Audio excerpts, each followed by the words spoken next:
Hello बच्चों, आज हम जूझ पाठ के प्रश्न उत्तर पर चर्चा करेंगे।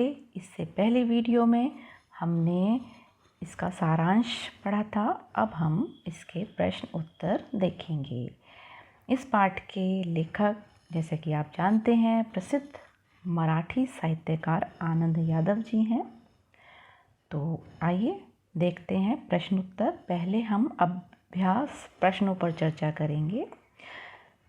जूझ शीर्षक के औचित्य पर विचार करते हुए यह स्पष्ट करें कि क्या यह शीर्षक कथानायक की किसी केंद्रीय चारित्रिक विशेषता को उजागर करता है, अथवा इसी तरीके का दूसरा प्रश्न, जूझ कहानी के आधार पर आनंदा के चरित्र की विशेषता बताइए।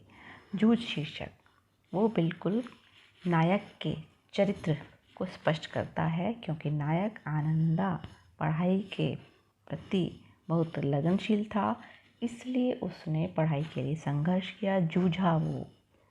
ठीक है, और यही उसकी चारित्रिक विशेषताएं हैं, जैसे कि उसमें पढ़ने की तीव्र इच्छा थी, पढ़ने के लिए ही वह सब कार्य कर रहा था। आत्मविश्वासी था वो, क्योंकि उसके अंदर आत्मविश्वास था, वो डरता नहीं था, उसने अपनी बात रखने की हिम्मत दिखाई, है ना। हालांकि छोटा था फिर भी पहले उसने माँ से कहा, फिर पिता से, और फिर दत्ताजी राव से। कर्मठ बालक था, मेहनत से थकता नहीं था, पढ़ाई के साथ साथ वह खेती का काम भी करता था। वचन का पक्का था, उसने पिता को वचन दिया कि पढ़ाई के साथ साथ वह खेती का काम भी करेगा, तो उसने अपने वचन का पालन किया। कविता के प्रति झुकाव, हाँ, कविता के प्रति उसका झुकाव उसके जो अध्यापक थे मास्टर सोंदलगेकर के वजह से हुआ, लेकिन जब ये झुकाव बढ़ा तो वह जब भी कोई काम कर रहा होता तभी उसके दिमाग में कविताएं चलती रहती। दूसरा प्रश्न देखिए, स्वयं कविता रच लेने का आत्मविश्वास लेखक के मन में कैसे पैदा हुआ। फिर वही कि लेखक की पाठशाला में मराठी भाषा के अध्यापक थे सोंदलगेकर। वे कविता के बहुत अच्छे रसिक थे, मर्मज्ञ थे।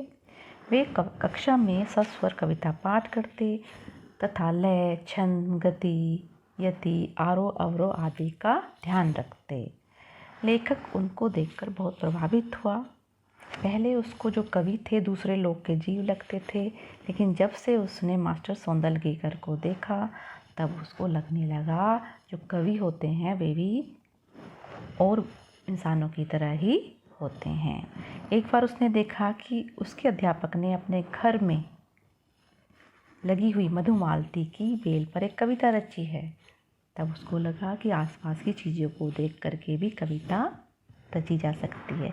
ये आत्मविश्वास उसके अंदर धीरे धीरे आ गया। तीसरा प्रश्न देखिए, श्री सोंदलगेकर के अध्यापन की उन विशेषताओं को रेखांकित करें जिन्होंने कविताओं के प्रति लेखक के मन में रुचि जगाई। इसी तरीके का दूसरा प्रश्न देखिए, सोंदलगेकर के व्यक्तित्व के आधार पर किसी अध्यापक के लिए आवश्यक जीवन मूल्यों पर प्रकाश डालिए। देखिए, पहले हम सोंदलगेकर के अध्यापन की बात करते हैं। वे मराठी भाषा के कुशल अध्यापक थे, बड़े सुरुचिपूर्ण ढंग से बच्चों को पढ़ाते थे। वे एक कवि भी थे और सुरीले ढंग से कविताएं सुनाया करते थे। दूसरा कि कोई भी जो टीचर होता है वो मास्टर सोंदलगेकर के जीवन से प्रेरणा लेकर के अपने छात्रों को, छात्र छात्राओं को रचनात्मकता की दृष्टि से एक दृष्टिकोण प्रदान कर सकता है, ताकि बच्चे जिनके अंदर जो क्रिएटिविटी है, जो रचनात्मकता है, वो बाहर आ सके। आगे देखिए, कविता के प्रति लगाव से पहले और उसके बाद अकेलेपन के प्रति लेखक की धारणा में क्या बदलाव आया। देखिए, पहले कविता के प्रति लगाव से पहले जब लेखक खेती के काम करता था, ढोर चराता था, तब उसे अकेलापन लगता था।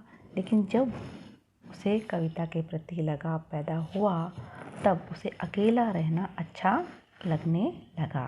वह चाहता था कि वह अकेला रहे ताकि अकेले तुकबंदी कर सके, कविताएं कर सके और अपने मास्टर की तरह वो अभिनय भी कर सके।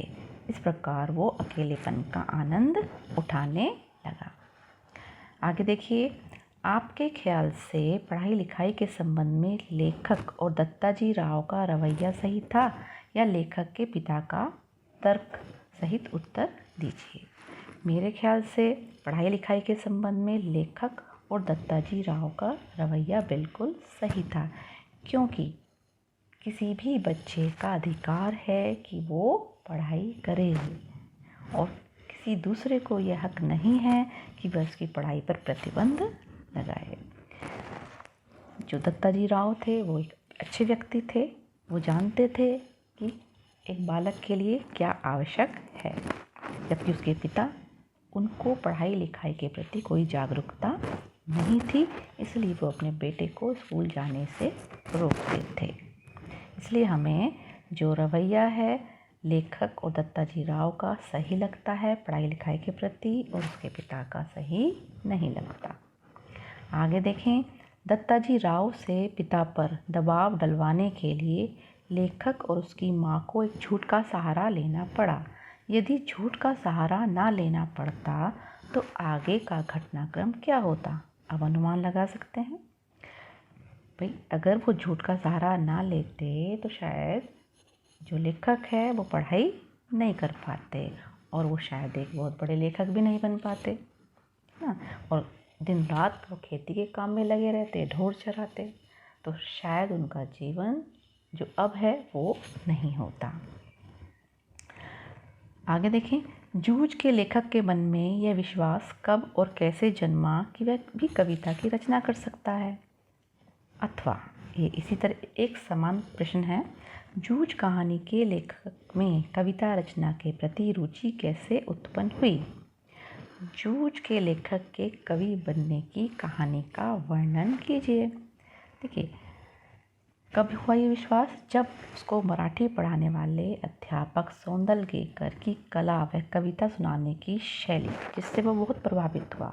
उसे महसूस हुआ कि कविता लिखने वाले भी हमारे जैसे ही एक मनुष्य होते हैं, और जब उनके मास्टर ध्यान रखते कविता सुनाते हुए कविता की चाल, गति, यति आदि नियमों का और आसपास के दृश्यों को देखकर कविता बना करके बच्चों को सुनाया करते, तो बालक आनंदा के अंदर भी यही रुचि जागृत हो गई। आगे देखें, अगला क्वेश्चन देखें।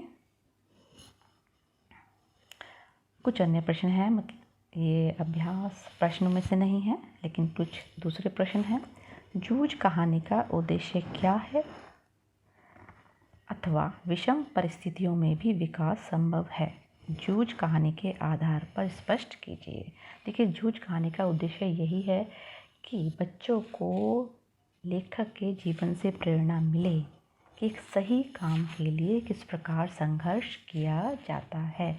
अगर उसमें झूठ बोलना पड़े तो कोई बुरी बात नहीं है, क्योंकि लेखक विषम परिस्थितियों में रहता था और उसके पास इसके अलावा कोई उपाय नहीं था कि वो अपनी पढ़ाई लिखाई जारी रख सके। जूझ कहानी के आधार पर दत्ताजी राव देसाई का चरित्र चित्रण कीजिए। देखिए, दत्ताजी राव जो थे वो एक गांव के मुखिया थे। दूसरा, वो बड़े जागरूक व्यक्ति थे, वो जानते थे पढ़ाई लिखाई का महत्व। दूसरा, वो चतुर बुद्धि के व्यक्ति थे। उन्होंने आनंदा के पिता को बिल्कुल भी आभास नहीं होने दिया कि ये सब एक चाल है जिसमें उनको फंसा करके बच्चे की पढ़ाई को जारी रखा जा सकता है। ठीक है, और एक जो प्रतिष्ठित व्यक्ति तो थे ही वो। अगला क्वेश्चन देखिए, आनंदा के पिता की भांति आज भी अनेक गरीब कामगार पिता अपने बच्चों को स्कूल नहीं भेजना चाहते, क्यों? आपकी दृष्टि में उन्हें किस प्रकार प्रेरित किया जा सकता है? देखिए, इसलिए भेजना नहीं चाहते क्योंकि वो पढ़ाई लिखाई का महत्व नहीं जानते। दूसरा, वो आर्थिक दृष्टि से भी कमज़ोर होते हैं उनको लगता है कि बच्चा पढ़ने की जगह अगर उनके काम में हाथ बटाए तो उनको अधिक फ़ायदा होगा, क्योंकि वो भविष्य की तरफ नहीं देखते, बस वर्तमान में ही संतुष्ट रहते हैं। अब उनको प्रेरणा देने के लिए उनको पढ़ाई का महत्व समझाया जा सकता है। ये बताया जा सकता है कि पढ़ने के बाद व्यक्ति का जीवन बदल सकता है।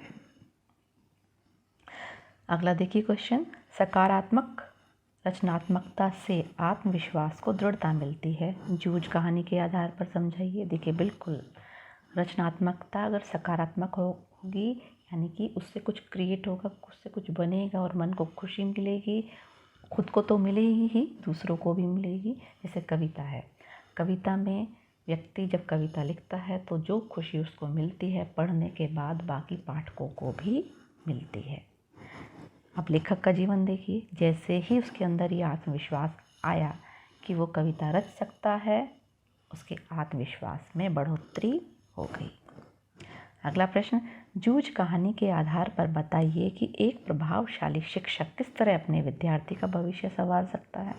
वो आपने देखा ही मास्टर सोंदलगेकर को, किस प्रकार जैसे ही उसने देखा मास्टर जी ने कि आनंदा की रुचि कविता में है, तो वो उसके साथ परिश्रम करने लगे, उसको बताने लगे कि कविता किस तरह से रची जा सकती है, उसको शब्दों का ज्ञान, उसको अलंकारों का ज्ञान, उसको बिंबों का ज्ञान आदि वो कराने लगे।